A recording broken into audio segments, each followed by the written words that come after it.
So today we're gonna try out a wildlife hide. This one to be exact. And we hope for a different bunch of animals. Yesterday we were out looking for beavers because we've seen them the day before. So let's throw back a bit until we get to the wildlife hide.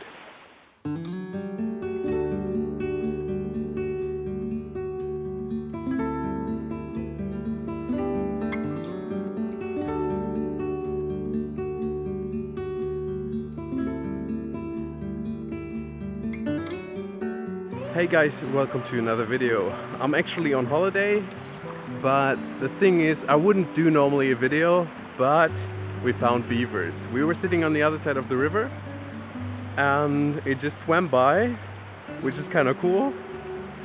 So I thought I'd make a video about it, even though I'm on holiday, and take you with me on the search to find the beavers again. What you can do is you can look after them, where they live, where they're going, but we couldn't make that out completely. We found some beaver hives, dens or whatever it's called, around the river, and we were not sure, so we decided to go back to the place we saw the beaver the first time, which is maybe the best guarantee you can have, because you know the beaver is kind of working on something there. So I brought my long lens, 150 to 600 Tamron. It's early evening, best time for beavers, at least best time with most light. But at first let's set up our tripod and camera and lens down at the river and wait for some beavers. Let's go. So we found the beaver down here. And we saw this small hut. I thought we can maybe find a nice place to wait here. We saw the beaver go on land here, and that's why we're coming here. Getting something to nag on. If a beaver is scared of you and threatens you, it pushes his tail on the water. It turns around and makes this with his tail. So be careful. Beavers are the second biggest, what is that called? The capybara is bigger, like the ones that nag on stuff, like this, and the biggest one in Europe. Actually quite important.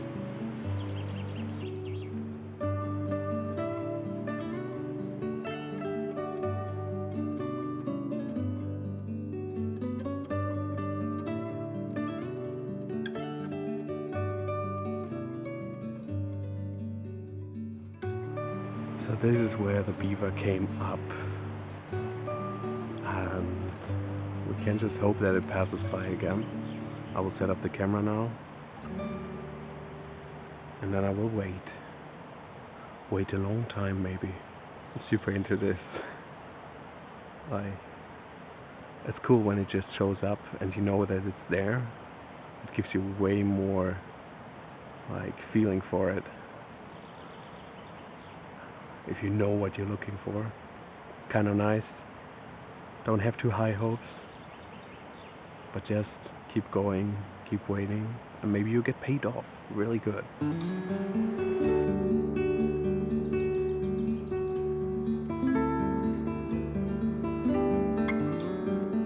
Anything could happen anytime, and that's the fun about it.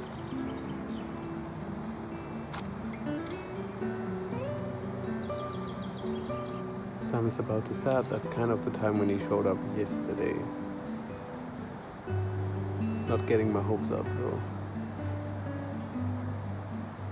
Never get your hopes up when you do wildlife photography. No motivational speech today. Just a duck came in. Maybe he gets eaten by a beaver or she.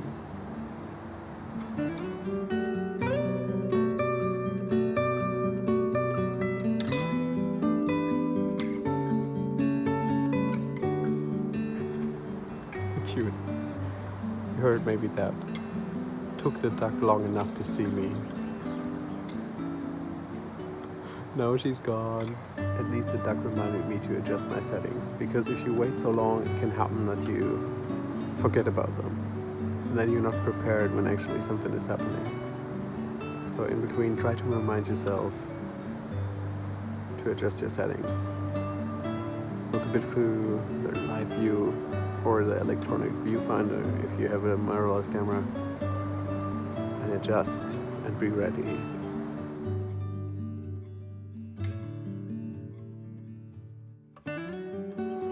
If he just comes up here, I hope I have something to meet his steel teeth. It's always so scary if animals that shouldn't eat other animals or humans, like if they do it, it's out of a horror movie. We talked about that earlier. Why is that so weird? Why is this way more shocking than a tiger killing someone? Why is the beaver or the rabbit so much more scary? I just hope he approaches normally. So he wants to see me as well. Like, he wants to be warned. That's why we go out early. We try to be here before the beaver, so the beaver knows we're here. He doesn't get scared. He knows what the situation is. The beavers here are quite friendly, it seems, because they know humans. There are always humans around. There are people fishing in the river. So it makes sense that they're not too scared.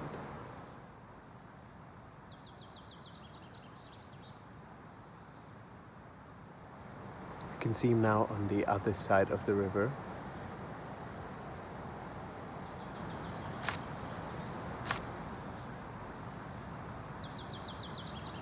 I wish he would come closer, but this is already really... It's just great that he came back. Just gonna take some videos. I'll talk to you later.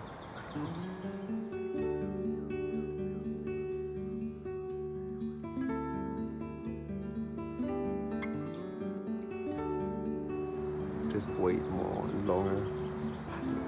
Really amazing.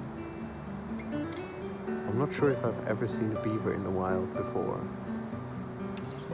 And I don't think that close.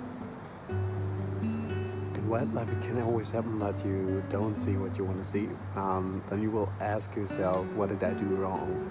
And you're often like, did I go out at the wrong time, at the wrong spot?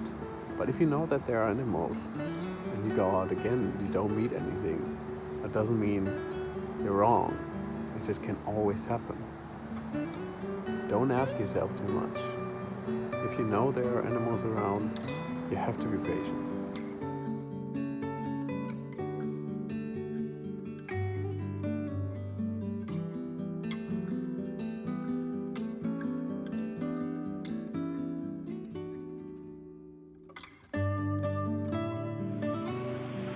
Today there could be nothing happening at all. There could be nothing coming in. But we're just gonna spend the whole day out here. It's nice and cold in the Norwegian summer, which is actually 25 and more degrees right now. And we have this nice hide where you can sit in. We have this, not spring, but this basin with water where the animals come to. The owner told us to set out some honey and nuts. So there might be different animals showing up. I will try to take you on this trip. Let's have a look.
in a wildlife shed, it can be really exhausting.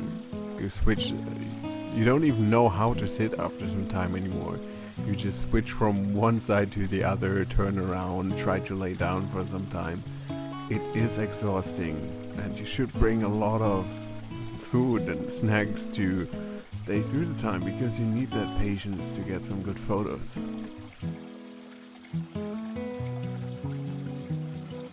As wildlife enthusiasts, we could wait a long time, so we were fine to just see birds in the beginning.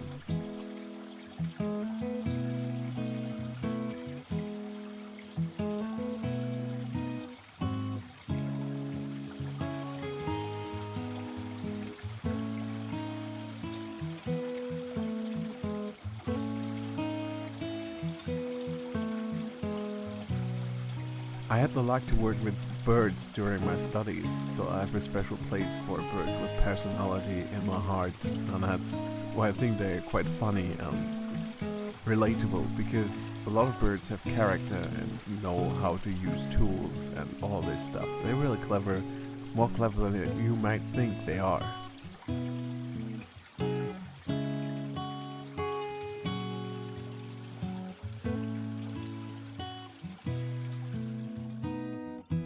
So it was already noon, and at that time we spent already 3 hours in that shed, in that hide, or blind, whatever you might want to call it.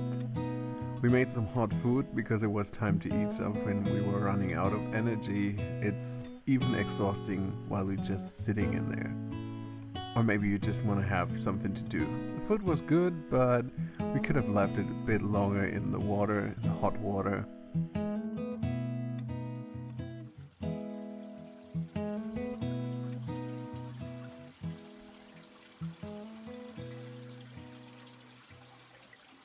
At that time I felt really tired. It was hard to keep my eyes open. It was a short night as well, so sleeping on a camping mat, it can be exhausting in the whole run. But what happened next, we couldn't know what happened, but you're gonna see it now.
Okay, this was 10 hours in the photo shed. We didn't see everything we wanted to see, but we got some cool photos. I guess that's how National Geographic photographers feel all day.